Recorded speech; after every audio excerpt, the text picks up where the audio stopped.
তোমার আসন শূন্য আজিকে হেভির তুমি পূর্ণ করো। কে সেই বীর? সে শূন্যতা কেন আজও পূরণ করা গেল না? হয়তো ভবিষ্যতেও যাবে না, কারণ তার বিকল্প হয়তো স্বয়ং তিনি নিজেই। কিন্তু বাংলা সহ সমগ্র ভারতবাসী যদি তার বিচার বাণী আদর্শ আইডিওলজিকে ফলো করে বা নোটিস করে, তাহলে আজকের ভারতেও যে নতুন প্রাণের সঞ্চার হতে পারে এ কথা বলার অপেক্ষা রাখে না। ব্রিটিশ ভারত হোক ইয়া বর্তমান ভারত, তিনি আজও সমানভাবে সমান রূপে প্রাসঙ্গিক।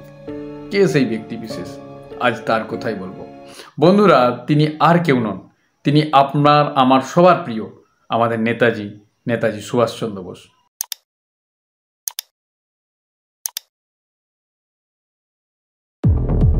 নমস্কার বন্ধুরা, আমি রাজকুমার এবং আপনারা এখন দেখছেন বঙ্গ বিশ্লেষণ।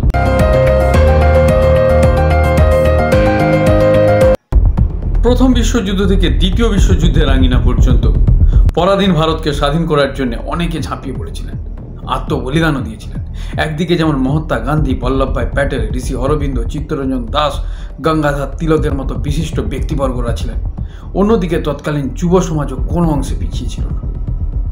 যতীন দাস, ভগৎ সিং, রাজগুরু, সুখদেব, বিনয়, বাদল, দীনেশ, ক্ষুদিরাম বসুর মতো তরুণরা হাসতে হাসতে ফাঁসির দড়ি নিজের গলায় নিয়েছিলেন শুধুমাত্র এই দেশকে স্বাধীন করার জন্য। কিন্তু এনারা সবাই দেশে থেকে দেশকে স্বাধীন করার কথা ভেবেছিলেন। আর নেতাজি সুভাষ, তিনি দেশের বাইরে গিয়ে দেশকে স্বাধীন করার স্বপ্ন দেখেছিলেন এবং তা করেও দেখিয়েছিলেন। নেতাজি সুভাষ নিয়ে আরো গভীর বিশ্লেষণ করব। তার আগে বীর সুভাষের শৈশবের কিছু কথা বলে নিই। 1897 সালের 23শে জানুয়ারি উড়িষ্যার কটক শহরে সুভাষচন্দ্র বসু জন্মগ্রহণ করেন। পিতা জানকীনাথ বসু পেশায় একজন উকিল ছিলেন এবং মাতা প্রভাবতী দেবী একজন ধার্মিক মহিলা।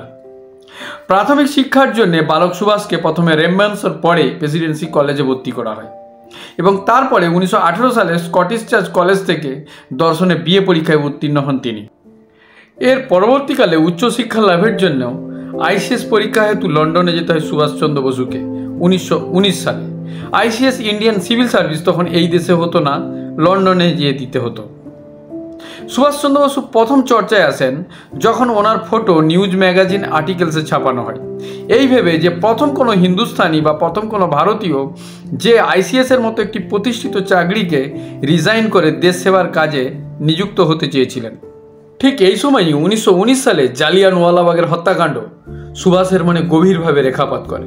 দেশ প্রত্যাবর্তনের পর সুভাষচন্দ্র বোস স্বরাজ নামে একটি পত্রিকার সম্পাদনাও করেন। এই সময় তিনি ইন্ডিয়ান ন্যাশনাল কংগ্রেস জয়েন করেন এবং পরবর্তীকালে বাংলার আর এক কৃতি সন্তান দেশবন্ধু চিত্তরঞ্জনের সঙ্গে তার যোগাযোগ স্থাপন হয়। দেশবন্ধুর আদর্শ, সিদ্ধান্ত এবং বিচার বাণীতে প্রভাবিত হয়ে সুভাষচন্দ্র বোস তাকে রাজনৈতিক গুরু হিসাবে স্বীকার করেন। আগামী কয়েক বছরের মধ্যে সুভাষচন্দ্র বোস নিজেকে একজন ক্রান্তিকারী, প্রতিবাদী, দেশপ্রেমিক হিসাবে জনপ্রিয়তার শীর্ষে জায়গা করে নেন। 1925 সালে ব্রিটিশ সরকার তাকে অ্যারেস্ট করে এবং মান্ডলিক জেলে বন্দী করে, কিন্তু শারীরিক অসুস্থতার কারণে শেষ পর্যন্ত তাকে জেল মুক্তি দেওয়া হয়। 1930 সালে কলকাতার মেয়র পদে নিযুক্ত হন সুভাষচন্দ্র বসু। এর আগে ওই পদে ছিলেন তার গুরু দেশবন্ধু চিত্তরঞ্জন দাস। 1931 সালে ব্রিটিশ সরকার তাকে পুনরায় গ্রেপ্তার করে, কিন্তু প্রবল জনরোষের চাপে ইংরেজ সরকার তাকে জেলবন্দি করে রাখতে পারেনি। জীবনে 11 বারের বেশি সুভাষচন্দ্র বসুকে জেলে যেতে হয়। প্রথম জীবনে সুভাষচন্দ্র বসু গান্ধীবাদী ভাবধারায় অনুপ্রাণিত হয়ে গান্ধীজির সাথে ইংরেজ বিরোধী আন্দোলনে সরাসরি অংশগ্রহণ করেন, কিন্তু পরবর্তীকালে তাদের এই ভাবধারা বিচারধারার মধ্যে মত পার্থক্য দেখা দেয় এবং যেখানে গান্ধীজি সম্পূর্ণ অহিংসা এবং অসহযোগের মাধ্যমে দেশ স্বাধীন করার স্বপ্ন দেখছিলেন, সেখানে সুভাষচন্দ্র বসু পূর্ণ স্বাধীন বা পূর্ণ স্বরাজের দাবিতে অনড় এবং অটল ছিলেন। এবং এই সময় গান্ধীবাদীরাও দুই ভাগে ভাগ হয়ে গিয়েছিল, চরমপন্থী এবং নরমপন্থী।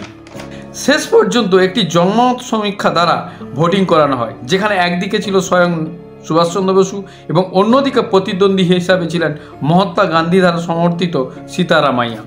শেষ পর্যন্ত সীতারামাইয়াকে পরাজিত করে সুভাষচন্দ্র বসু জয়লাভ করেন এবং কংগ্রেসের নতুন প্রেসিডেন্ট পদে নির্বাচিত হন।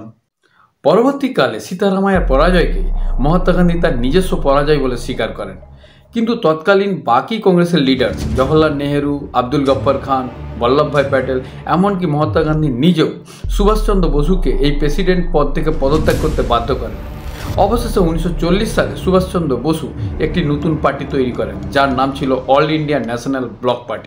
এই সময় সুভাষচন্দ্র বসুকে আর একবার অ্যারেস্ট করা হয়, তবে এইবার ছিল হাউস অ্যারেস্ট, গৃহবন্দী বা নজরবন্দি। গৃহবন্দী থাকা অবস্থায় সুভাষের মানে অন্য কোনো পরিকল্পনা চলছিল, কারণ এই সময় দ্বিতীয় বিশ্বযুদ্ধের কালো মেঘ ইউরোপের আকাশে বাতাসে ছেয়েছিল। শত্রু যে বন্ধু হতে পারে এটা সুভাষচন্দ্র বসু ভালোভাবে জানতেন। তাই ইংরেজদের চরম শত্রু জার্মানি বা জাপানের থেকে সাহায্য নিয়ে ভারতকে নতুন করে স্বাধীন করার চিন্তা ভাবনা করছিলেন। কিন্তু আজ থেকে প্রায় 90 বছর আগে গৃহবন্দী অবস্থায় বা পরাধীন ভারতে জার্মান বা জাপান যাওয়াটা এতটাও সহজ ব্যাপার ছিল না। তাই এক প্রকার মৃত্যুকে হাতে করে নিয়ে ইংরেজদের চোখে ফাঁকি দিয়ে গৃহত্যাগ করেন নেতাজি সুভাষচন্দ্র বসু। দেশের স্বার্থেই দেশ ছাড়লেন অনন্য এক দেশপ্রেমী। দিনটা ছিল 16 জানুয়ারি 1941, রাত 1:30। ছদ্মবেশী রূপ ধরে ভাইপো শিশির বসুকে সঙ্গে নিয়ে প্রথমে কলকাতা থেকে ধানবাদ, ফের গোমো স্টেশন থেকে দিল্লি, ফের দিল্লি থেকে লাহোর, পেশাওয়ারে পৌঁছে যান সুভাষচন্দ্র বসু। সেখানে আগে থেকে অপেক্ষা করছিলেন ফরওয়ার্ড ব্লকের আর এক provincial leader Mayan Akhtar Shah. এখন পর্যন্ত সব কিছু প্ল্যান মাফিক চলছিল, বাস আর কিছুটা পথ অতিক্রম করলেই ইংরেজদের সীমানা থেকে মুক্ত। সুভাষ বসুকে আর একবার ছদ্মবেশী বোবা পাঠানের রূপ ধরতে হল।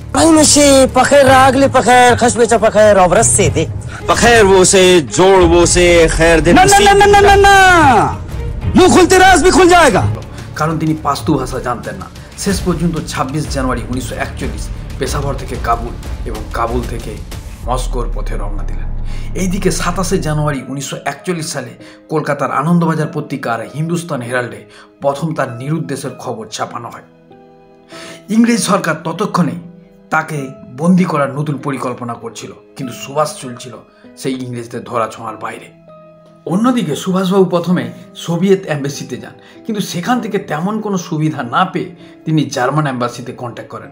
পরে আর্লান্ডো মোজাটো নামে একটি ইটালিয়ান পাসপোর্ট তৈরি করেন। অন্যদিকে ব্রিটিশ সরকারের খুফিয়া এজেন্সি বুঝতে পেরে যায় যে সুভাষচন্দ্র কাবুলের রাস্তা হয়ে জার্মানি যাওয়ার পরিকল্পনা করছে। ইতিমধ্যে তারা একটি শুট অ্যান্ড সাইটের নোটিশ জারি করে প্রাণে মেরে ফেলার অর্ডার দেন, কিন্তু সুভাষচন্দ্র ছিল তাদের এক কদম আগে। তিনি মিডিল ইস্ট রাস্তা না ধরে ইটালিয়ান পাসপোর্টে সিধা মস্কো পৌঁছে যান, যেটা ইংরেজ সরকার কল্পনাও করতে পারেন। 2 এপ্রিল 1941 জার্মানির মাটিতে পা রাখেন নেতাজি সুভাষ এবং সেখানে অ্যাডলফ হিটলারের সঙ্গে যোগাযোগ স্থাপনের চেষ্টা করেন। কিন্তু হিটলারের সঙ্গে যোগাযোগ করাটা এতটাও সহজ ছিল না। নিজের সুরক্ষার সাথে হিটলার নিজেরই মতো দেখতে অনেক বহুরূপীকে মোতায়েন করে রেখেছিলেন, আর সেই সব বহুরূপীরা নিজেকে হিটলার বলে দাবি করলে সুভাষচন্দ্র তাদের প্রত্যেককেই প্রত্যাখ্যান করেন এবং আসল হিটলারের সঙ্গে দেখা করার অনুরোধ জানান। সুভাষের এই বিস্ময়কর বুদ্ধিমত্তা দেখে অ্যাডলফ হিটলার খুবই উচ্ছ্বসিত হন এবং তাকে সাহায্য করার প্রতিশ্রুতি দেন এবং তিনি নেতাজিকে নেতাজি সুভাষ বলে সম্বোধন করেন। 19 ফেব্রুয়ারি 1942 প্রথমবার আজাদ হিন্দ রেডিও থেকে সুভাষচন্দ্র দেশ এবং দেশবাসীর জন্য বেতার বার্তা দেন। और भाइयों, हमने जो आजादी की लड़ाई छेड़ रखी है उसे तब तक जारी रखना होगा जब तक हमें मुकम्मल आजादी हासिल न हो। এর পরের ঘটনাগুলি আরও রহস্যময়, আরও উদ্বেগজনক। হিটলার সাহায্য প্রতিশ্রুতি দিলেও তা সন্তোষজনক ছিল না। তাই সুভাষবাবু চেয়েছিলেন আরেকটি মিত্র দেশ জাপানের সাহায্য নিয়ে ভারতবর্ষকে স্বাধীন করার কথা। কিন্তু জার্মানি থেকে জাপান অনেকটাই দূর ছিল এবং সমুদ্র পথ ছাড়া কোনো বিকল্প রাস্তা ছিল না। তাই শেষ পর্যন্ত জার্মানি থেকে পাণ্ডুবি বা সাবমেরিনে করে প্রথমে সুমিত্রা দ্বীপ, যেটা জাপানের আন্ডারে তখন ছিল, আজকের ইন্দোনেশিয়া, সেখান থেকে বাই প্লেনে করে জাপান এবং জাপানের টোকিওতে পৌঁছান। জাপানের প্রধানমন্ত্রী তোজো একটি পাবলিকলি অ্যানাউন্সমেন্ট করে নেতাজি সুভাষচন্দ্র বসুকে আনকন্ডিশনাল সাপোর্টের প্রতিশ্রুতি দেন। নেতাজি সুভাষচন্দ্র বসু তার সমর্থনে কিছু কথা বা বক্তব্য পেশ করেন। The cultural ties which are about 20 centuries old. In recent times, these cultural relations have been interrupted because of the British domination of India. It is, however, certain that when India is free, these relations will be revived and will be destiny. In this connection, I should add that the statements made by Premier General Tojo on India since March 1942 and repeated by him before the Imperial Diet on the 16th June 1943 have made a profound impression on India and have greatly helped the Indian independence movement. 2 July 1943 এই সময় নেতাজি সুভাষচন্দ্র বোস রাসবিহারী বসুর সঙ্গেই দেখা করেন। রাসবিহারী বসুই হচ্ছেন INA Indian national আর্মির প্রতিষ্ঠাতা। তবে এখানে একটি কথা বিশেষভাবে উল্লেখযোগ্য, জেনারেল মোহন সিংহ ছিলেন আইএনএর অন্যতম সদস্য। সিঙ্গাপুরে আগে থেকেই প্রায় 13,000 সৈনিক মজুদ ছিল এবং জাপান সরকারের হাতে যুদ্ধবন্দী অবস্থায় ছিল 45,000 সৈনিক। জাপানি সরকার এই 45,000 সৈনিককে নেতাজির কাছে হ্যান্ডওভার করেন। কিন্তু নেতাজি চেয়েছিলেন প্রায় 3 লক্ষ সেনা নিয়ে ইংরেজদের বিরুদ্ধে যুদ্ধ করতে। তৎকালীন প্রধানমন্ত্রী তোজো তিনি কেবলমাত্র 30,000 সৈনিককেই হাতিয়ার সাপ্লাই করার প্রতিশ্রুতি দেন। এখন কি হবে? শেষ পর্যন্ত 21 আগস্ট 1943-এ নেতাজি সুভাষচন্দ্র বোস আজাদ হিন্দ সরকারের ঘোষণা করেন এবং ডাক দেন দিল্লি চলো, জয় হিন্দ। ডিসেম্বর 1943-এ জাপানি সৈনিক আর ইন্ডিয়ান আর্মি মিলে আন্দামান নিকোবর আইল্যান্ড থেকে ইংরেজদের পরাস্ত করে এবং 30 ডিসেম্বর 1943-তে এই প্রথম স্বদেশভূমিতে আন্দামানের জাতীয় পতাকার উত্তোলন করা হয় এবং ভারতকে স্বাধীন রাষ্ট্র হিসাবে স্বীকৃতি দেয় Japan Sarkar, co equal government and army. Netaji তার আর্মি হেডকোয়ার্টার সিঙ্গাপুর থেকে পরে বর্মায় স্থানান্তরিত করেন। আজকে যেটা মায়ানমার সেটা আগে বর্মা নামে জানা যেত। এর পরবর্তী টার্গেট ছিল ভারতভূমির ইম্ফল, কোহিমা আর মণিপুর। এরপর আজাদ হিন্দ ফৌজ ভারতের মণিপুরের মৈনাঙ্গে জাতীয় পতাকার উত্তোলন করে। কিন্তু যুদ্ধের পরিস্থিতিও ধীরে ধীরে বদলাচ্ছিল। মে মাসের প্রবল বৃষ্টিতে আইএনএর কাছে যুদ্ধের পরিস্থিতি আর অনুকূল অবস্থায় ছিল না। অন্যদিকে আমেরিকার হাতে জাপানের দুটো শহর হিরোশিমা এবং নাগাসাকি অ্যাটম বোম দ্বারা চূড়ান্তভাবে বিধ্বস্ত হয়। हिरोशिमा और नागासाकी पर हुए धमाके हिरोशिमा और नागासाकी पर हुए, যার ফলে জাপান সরকার পিছু হাঁটতে বাধ্য থাকে এবং তৎক্ষণাৎ আইএনএকে ফুড সাপ্লাই, মেডিসিন এবং আর্মস দিতে অস্বীকার করে। এই মতো অবস্থায় আজাদ হিন্দ ফৌজ শারীরিক এবং মানসিকভাবে বিপর্যস্ত হয়। কোনো রকমে তারা বনের ঘাস এবং লতাপাতা খেয়ে দিন কাটাতে থাকে। এখান থেকে নেতাজি সিঙ্গাপুরে ফেরত যান এবং নতুন কোনো প্ল্যান বিল্ড করার প্রচেষ্টা করেন। 16 আগস্ট 1945 দ্বিতীয় বিশ্বযুদ্ধ সমাপ্তির পথে, কারণ বিধ্বস্ত জাপান স্যারেন্ডার করেছে আর জার্মানির হিটলার নিজেকে গুলি মেরে আত্মহত্যা করেছে। এই মতো অবস্থায় জাপানের নিকটবর্তী স্থান ভিয়েতনাম থেকে বাই প্লেনে করে মস্কো যাওয়ার প্ল্যান করছিলেন নেতাজি সুভাষচন্দ্র বোস। আর ঠিক তখনই এইরকম খবরে আসে যে তাইওয়ানের কাছে প্লেন ক্র্যাশে নেতাজির মৃত্যু হয়। আজও দেশবাসী এটাকে সত্য বলে মেনে নিতে পারেনি, আর আজও এই ঘটনার সঠিক রহস্য উন্মোচন হয়নি। অন্যদিকে ব্রিটিশ সরকার আজাদ হিন্দ ফৌজের সেনাদের গ্রেপ্তার করে দেশদ্রোহিতার মামলা দেয়। নেতাজির 3 প্রমুখ সেনা শাহবাজ হোসেন, গুরবক্স সিং ঢিল্লো আর পিকে সাইগেলকে গ্রেপ্তার করে তাদের উপর দেশদ্রোহিতার মামলা দেওয়া হয়। অকথ্য নির্মম অত্যাচার করা হয়। আর এই খবর প্রকাশ্যে আসতে ক্ষোভের আগুন এমন পর্যায়ে পৌঁছায় যে রয়্যাল নেভি আর রয়্যাল এয়ারফোর্স, যেটা ব্রিটিশ গভর্নমেন্টের আন্ডারে ছিল, সেখানেও বাগাবত শুরু হয়। শেষ পর্যন্ত বাধ্য হয়ে ইংরেজ সরকার এই 3 সেনা প্রমুখকে নিঃশর্ত মুক্তি দেন। অনেক ত্যাগ, কষ্ট, প্রতীক্ষার আত্মবলিদানের পর অবশেষে 1947 সালের 15 আগস্ট এই দেশ ভারতবর্ষ স্বাধীন হয়। ভারত স্বাধীনের পরে ভারত ভ্রমণে এসেছিলেন ব্রিটিশ প্রধানমন্ত্রী ক্লেমেন্ট এটলি। তাকে প্রশ্ন করা হয় যে দ্বিতীয় বিশ্বযুদ্ধ তো আপনারা জিতে গিয়েছিলেন, পয়সা, পজিশন, পাওয়ার সব কিছু আপনাদের হাতেই ছিল, তাহলে আপনারা ভারত ছাড়লেন কেন? জানেন তার উত্তরে এটলি কি বলেছিলেন? বলেছিলেন তার একটাই কারণ, আজাদ হিন্দ ফৌজ আর তার সেনানায়ক নেতাজি সুভাষচন্দ্র বসুর জন্য।